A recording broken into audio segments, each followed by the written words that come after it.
13살 난 장래가 촉망되는 솔포가 있었습니다. 그런데 뜻하지 않게 상호에게 한쪽 발을 잃어버림으로 인하여 그의 인생이 완전히 뒤바뀌게 됩니다. 자기 인생을 파도를 타는 솔포로 살고 모든 것을 거기에 걸었는데 상호의 경고를 받아 한쪽 발을 잃어버리게 될 때에 세상에 자기에게 있어서 모든 것이 달라졌다는 것을 깨닫게 됩니다. 한쪽 발을 잃어버린 이 솔포는 자신에게 이런 질문을 던집니다. 이제 나 무엇하지? 앞으로 나는 어떻게 해야 될까? 이런 질문을 던지는 이 13살 난 소녀에게 당시에 그를 영적으로 돌봤던 목사님께서 이 소녀에게 이렇게 얘기합니다. 가까이에서 잘 보이지 아니하면 약간 뒤로 물러서서 보면 새로운 것들이 보이게 된단다.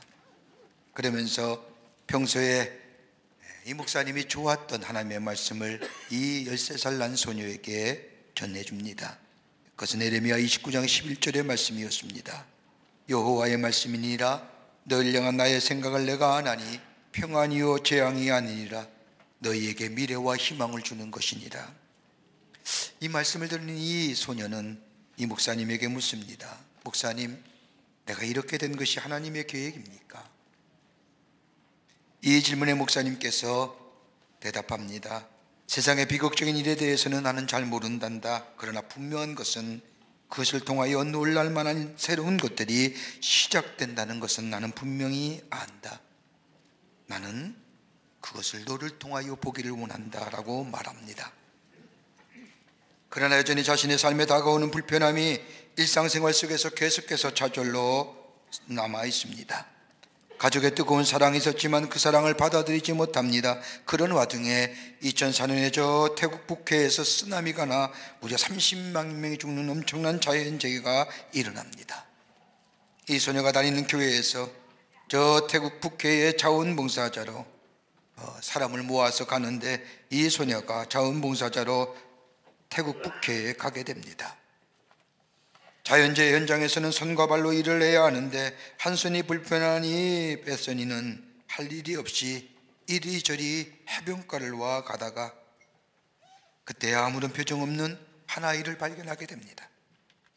그리고 그 아이에게 다가가 이야기를 걸고 그리고 그 아이에게 서핑을 가르쳐 줍니다. 서핑을 가르쳐 주면서 그 아이 속에 잃어버렸던 웃음, 감추어졌던 즐거움들 다시 찾게 해주면서 새로운 것을 깨닫게 됩니다. 아, 서핑이 인생의 전부는 아니구나. 사람을 다시금 살게 하고 일어서는 것은 다름이 아니라 사랑이라는 것을 깨닫게 됩니다. 사람을 다시금 일어서게 하는 것이 사랑이고 희망이라는 것과 따뜻한 가족의 사랑이 얼마나 큰 것인가를 새롭게 받아들이며 서핑을 즐기는 인생이 됩니다. 경기에 나아가서 5등 했지만 실망하지 않습니다. 그러면서 얘기하기를 나는 경기하러 온 것이 아니라 서핑을 즐기기 위해서 왔다고 말합니다. 진정 자신의 삶을 다시금 일으켜 세워지는 것이 무엇인가를 깨닫게 됩니다. 이러한 모습을 본 한 사람이 그녀에게 다가가 묻습니다. 다치지 않았던 과거의 모습으로 돌아가고 싶지는 않습니까? 이러한 질문에 자신은 각오를 바꾸고 싶은 마음이 없다고 하면서 내가 상어에게 한쪽 발을 잃어버리고 깨닫는 것이 있다고 한다면 두 팔로 앉는 것보다 한 팔로 앉는 사람이 훨씬 더 많다. 그렇죠? 허구할 때 어떡합니까? 두 팔로 앉으세요? 쉽지 않을 거예요. 한 팔로 앉죠. 그러면서 그녀는 서포로서의 삶만이 아니라 지치고 힘든 많은 사람들을 찾아가 그들에게 소망을 주는 사람으로 자신의 인생을 살아가게 되는 것을 보게 됩니다. 이 이야기는 소울 서포라고 하는 영화입니다. 실제 인물인 저 베서니 해밀턴이라고 하는 서포의 사람의 이야기를 주제로 만든 영화가 소울 서포라는 영화입니다. 성경에는 예수님의 탄생을 여러 가지로 우리에게 설명해 줍니다. 성경 말씀을 보면 예수님의 나심을 나심이라고 말하지 아니하고 오심이라고 말씀합니다. 이렇게 말씀하면 하나님께서 하늘 보좌를 버리시고 이 땅에 오셨기 때문입니다. 또한 예수님의 탄생을 가리켜서 되심이라고 말합니다. 왜요? 인간의 몸을 입으시고 친히 사람이 되셔서 이 땅에 오셨기에 되심이라고 말합니다. 그러기에 예수님의 탄생은 어떤 한 사람의 성자나 어떤 사람이 태어난 차원의 이야기가 아니라 예수 그리스도의 탄생은 하나의 계시적 사건이요, 역사적 사건이요, 신앙적 사건입니다. 인간의 역사 가운데 한복판에 들어오신 예수님. 그런데 오늘 성경 말씀을 보면 누가복음 2장 10절과 11절의 말씀을 보면 예수의 오심을 가리켜 이렇게 설명합니다. 천사가 이르되 무서워하지 말라. 내가 온 백성에게 미칠 큰 기쁨의 좋은 소식을 너희에게 전하노라. 오늘날 다윗의 동네에 너희를 위하여 구주가 나셨으니 곧 그리스도 주시니라. 예수가 오심을 가리켜서 기쁜 소식이라고 얘기합니다. 원문을 보면 복음입니다. 복음이 우리 가운데 오셨다는 겁니다. 이것은 온 백성에게 미칠 큰 기쁨의 소식이라고 성경은 우리에게 예수 오심에 관하여 설명하고 있습니다.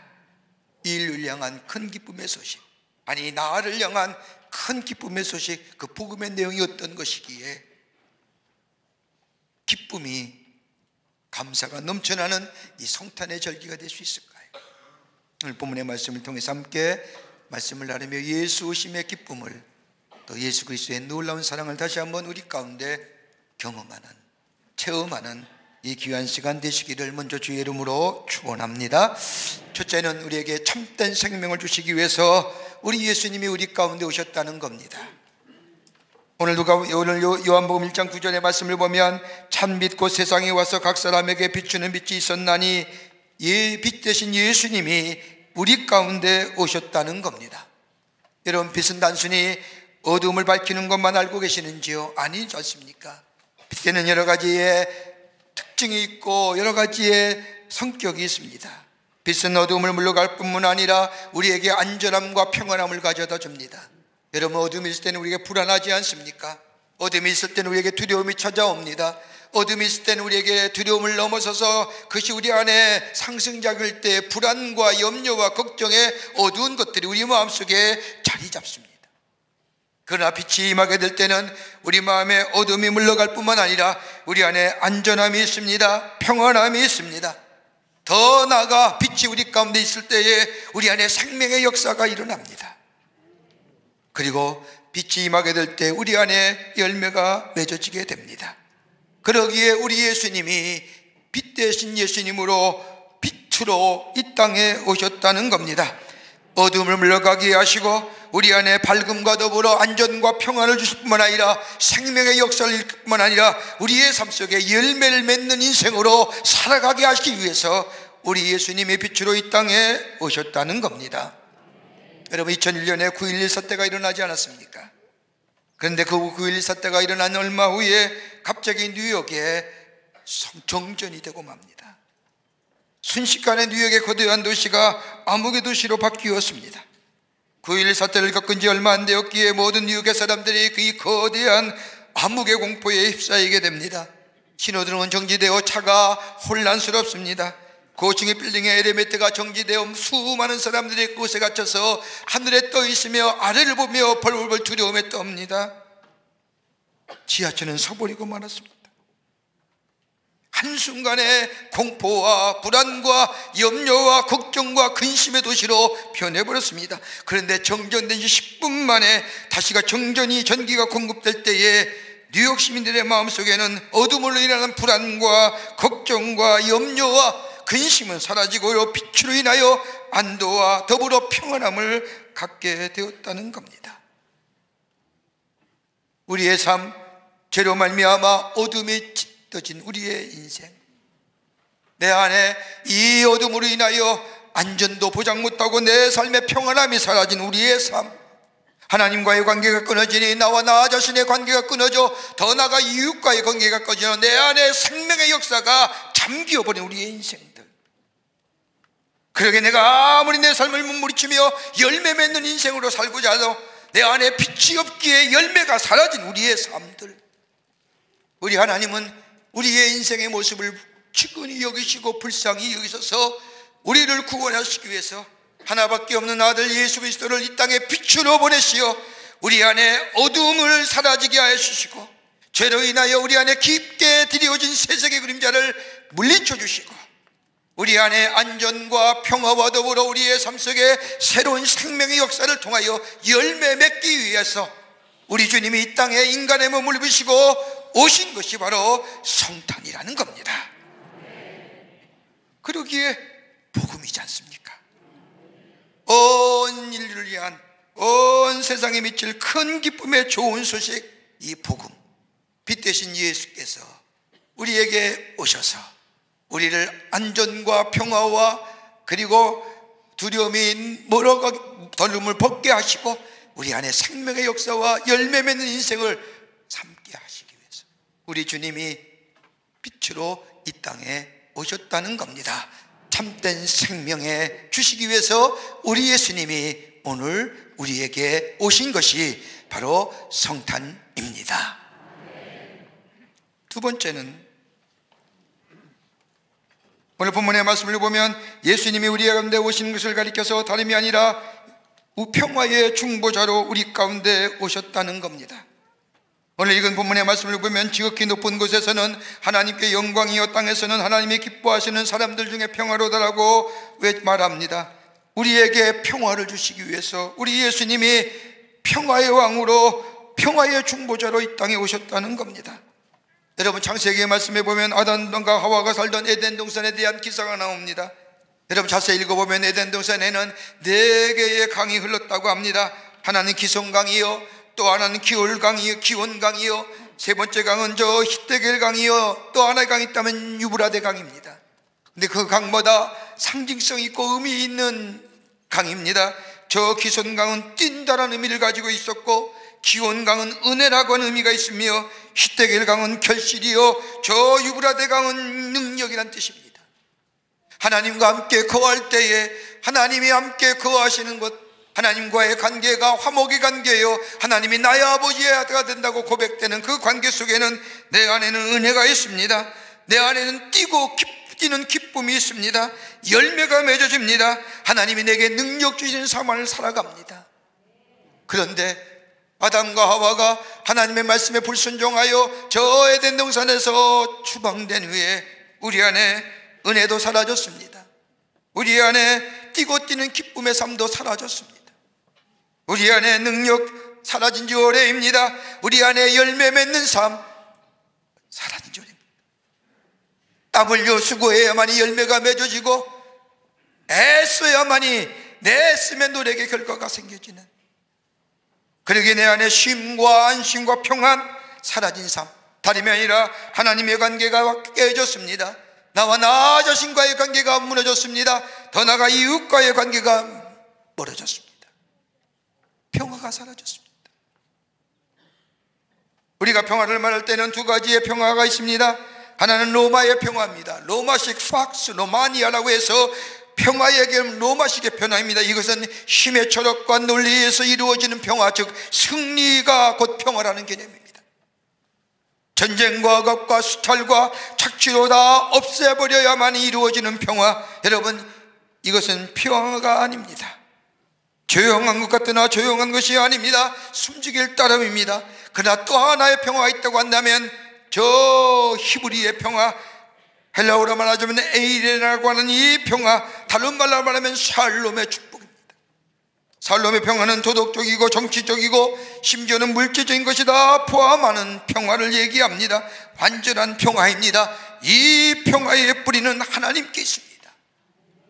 하나님의 평화의 주인이십니다. 이 평화를 누리는 자는 나는 것이 아니라 하나님과의 바른 관계가 있게 될 때에 하나님이 나의 아버지요 나는 그분의 자녀요, 우리 모두가 다 하나님의 자녀, 하나님의 아버지라 고백하는 삶, 그리고 나와 나 자신이 화목한 삶, 화해된 삶, 나와 이웃과 화해하며 사는 삶, 관계성의 회복을 이룬 삶, 그리고 내 피조물 된 모든 자연의 삼라만성과 함께 평화가 이렇게 사는 인생, 여기에 샬롬의 축복이 임하게 됩니다. 평화의 왕, 그러기에 주님 모시고 사는 인생, 오늘 우리 가운데 오시는 예수님을 주여 어서 오시옵소서라고 영접하며 그 주님을 모시는 자에게 평화가 임합니다. 하나님의 관계가 회복됩니다. 나와 나 자신의 관계가 회복됩니다. 나와 더불어 이웃의 관계가 회복될 뿐만 아니라 자연 삼라만상의 하나님의 피조물 된 관계와 평화를 이룹니다. 그러기에 이 샬롬의 축복이 내 안에 넘치게 됩니다. 이것이 바로 우리 주님이 이 땅에 오셔서 우리 가운데 거하시며 우리에게 허락하실 큰 기쁨의 좋은 소식이라는 겁니다. 평화. 미국의 설교자였던 스포츠 목사님이 신학교에서 강의할 때입니다. 설교자의 표정을 이야기하면서 강의하면서, 여러분이 만약에 천국에 대하여 선교할 때에는 약간 위를 쳐다보며 가장 밝은 표정을 지어야 사람들이 천국이라는 것을 알게 됩니다. 이렇게 설교에 대해서 가르쳐주자 한 직구트인 학생이 묻습니다. 목사님, 그러면 지옥을 이야기할 때는 어떤 표정을 지어야 할까요? 그러자 이 목사님이 대답하기를, 아마 자네의 표정이 적당할 것 같습니다. 주님 모시는 삶에는 뭐예요? 평화가 임하는 거예요. 이 평화를 주시기 위해서 우리 주님이 우리 가운데 오셨다는 겁니다. 미국의 선교사 리처슨 선교사 내외가 인도네시아에서 선교하러 할 때입니다. 리처슨 내외가 인도네시아 선교할 당시 자바섬에는 식인종이 살고 있었습니다. 그런데 이 섬에 내려온 한 가지의 풍습은 부족 간에 서로 싸우다가 만일 화해를 청할 때에는 자신의 마을에 갓난아기 하나를 상대편에 갖다 주는 것이 이 섬의 풍습이었습니다. 그래서 이 아이를 가리켜서 평화의 아기라고 부릅니다. 리처슨 선교사가 이 섬에 도착한 지 2년 되던 해에 부족 간에 큰 싸움이 일어났습니다. 시간이 지나면 끝날 줄 알았던 싸움이 화해할 기미가 보이질 않습니다. 근데 그러던 어느 날 한 백인 부부가 한 아기를 안고 양 부족이 싸우는 언덕 위에 나타난 겁니다. 대치하고 진을 찍었던 있던 양편의 부족이 놀라움으로 이 백인 부부를 지켜봅니다. 그건 다른 말인 리처드슨 선교사 내외였습니다. 이 선교사는 양 부족 사이 언덕 위에 아기 하나를 내려놓습니다. 그 아이는 백인이었습니다. 그 아기는 자신이 낳은 아기입니다. 1살밖에 되지 않은 이 자신의 아들 양 부족의 평화를 위하여 평화의 아기로 그들 사이에 내려놓은 겁니다. 말없이 숨지기어 이 장면을 바라보던 양쪽의 부족들이 순식간에 함성이 터져왔습니다. 그건 증오와 분노와 싸움의 함성이 아니라 평화를 기약하는 기쁨의 함성이었습니다. 자신의 아이를 바치는 리처슨의 부부의 사랑을 안 것입니다. 이로 인하여 전도의 문이 굳게 잠겼던 인도네시아 자바의 부족에게 복음이 들어간 큰 동기가 되었다는 겁니다.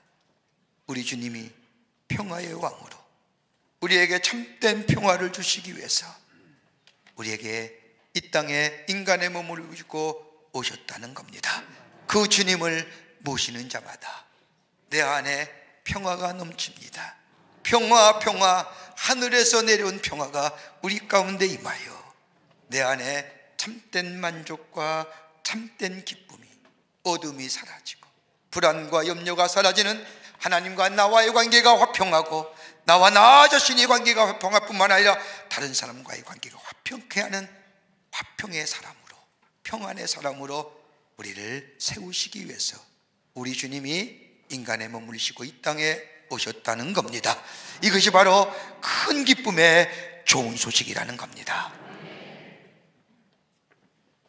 끝으로 임마누엘 주님으로 우리에게 예수님이 오셨다는 겁니다. 오늘 성경 말씀에 지극히 높은 곳에서는 하나님께 영광이요 땅에서는 하나님의 기뻐하시는 사람들 중에 평화로다라고 수많은 천사들이 하나님을 찬송하였던 것은 다름이 아니라 우리 가운데 오실 예수님은 임마누엘 주님이라는 겁니다. 말로만 우리를 사랑하시는 것이 아니라 실천하시며 우리와 함께 하시기 위해서 우리 주님이 이 땅에 오셨다는 겁니다. 이 예언의 말씀은 저 이사야 선지자가 저 700년 전에 예언한 예언의 말씀으로 하나님의 약속이 성취된 귀한 말씀입니다. 예수님이 인간의 몸을 입으시고 이 땅에 오셨다는 겁니다. 이사야 선지자는 이 예언의 말씀을 이렇게 얘기합니다. 이 땅에 오실 예수는 메시아는 기묘자로 모사요 전능하신 하나님이요 영존하시는 아버지요 평강의 왕으로 너희 가운데 임하신다는 겁니다. 다만 임마누엘 주님으로 일게 오시는 것이 아니라 우리의 위로자가 되시며 우리의 상담자가 되시며 전능하신 하나님이여 능력의 하나님이여 우리에게 평화를 주시는 하나님이여 그 주님이 우리와 함께 하시기에 우리의 아픈 상처, 우리의 깊은 곤고함, 우리의 슬픔과 수고와 우리의 애탐을 하나님이 치료해 주시고 새로운 영으로 입혀주실 뿐만 아니라 하나님의 사람으로 세워주셔서 하나님의 하나님 되심을 증거하는 하나님의 백성으로 삼아주시기 위해서 우리 예수님이 임마누엘 주님으로 우리 가운데 오신다는 겁니다. 그러기에 지금의 해는 진노의 때가 지나갔다는 겁니다. 무슨 해요? 은혜입니다. 은혜가 우리 가운데 임했다는 겁니다. 우리가 기도할 때 응답해 주시고 우리가 고독하고 외로워하고 힘들어할 때 우리와 함께하여 주셔서 우리를 위로해 주시고 우리의 아픈 상처, 쓰라린 상처를 치유해 주실 뿐만 아니라 능력으로 동행하시는 하나님. 그러기에 이사야 41장 10절의 말씀을 보면 두려워하지 말라 내가 너와 함께함이라 놀라지 말라 나는 내 하나님이 됨이라고 말씀하시며 우리와 동행하시기 위해서 이 땅에 우리 주님이 인간의 몸을 입으시고 오셨다는 겁니다. 그 안에 거할 때에 두려움이 사라집니다. 걱정이 사라집니다. 염려가 사라집니다. 저 이사야 저 바울이 말한 것처럼 아무것도 염려하지 말고 모든 일에 기도와 간구로 너의 구할 것을 감사함으로 하나님께 아뢰라. 그리하면 모든 지각에 뛰어난 하나님의 평강이 그리스도 예수 안에서 너의 마음과 생각을 지키시리라고 하는 것처럼 우리와 함께 하시고 우리와 함께 거하시고 우리의 기도를 들어주시고 우리 기도의 중보자가 되어주셔서 우리 안에 평강과 기쁨과 감격의 삶으로 하나님의 형상대로 지음받은 삶에 빛이 나는 인생으로 삼으시기 위해서 우리 주님이 인간의 몸을 입으시고 이 땅에 오셨다는 겁니다. 그 주님을 모시는 자마다 그 주님을 주여 어서 오시옵소서 내 마음의 주인 되시오 자종하시옵소서라고 영접하는 자마다 내 안에 생명의 역사가 일어납니다. 내 안에 평화가 넘치게 됩니다. 우리 주님이 함께 하시는 복된 인생, 능력 있는 삶으로 살아가게 됩니다. 이 성탄의 기쁨이 크고 좋은 기쁨의 소식이 여러분과 저 가운데 충만해지시기를 주의 이름으로 축원합니다. 하나님 감사합니다. 저희들 주께서 사랑해 주셔서 하나님의 삶을 삼으심에 감사합니다. 매년마다 다가오는 성탄절이지만은 이번 성탄절은 우리에게 하나님의 놀라운 은혜와 사랑이 넘쳐남을 경험하게 됩니다. 이 땅에 인간의 몸을 입으시고 오시는 예수님, 그 주님 모시는 저희들 되게 하여 주시고 주여 어서 오시옵소서 내 삶에 내 마음에 주인 되시옵소서라고 고백하며 그 주님 모시고 주의 주시는 참된 생명과 평화와 임마누엘의 역사를 통하여 하나님의 살아계심과 하나님의 사람됨을 증거하며 예수 오심을 드러내며 전하며 사는 저희들 되게 하여 주시옵소서. 복된 인생으로 삼아 주시옵소서. 하나님 앞에 영광을 돌리는 삶으로 인도하여 주시옵소서. 예수님의 이름으로 기도하옵나이다. 아멘.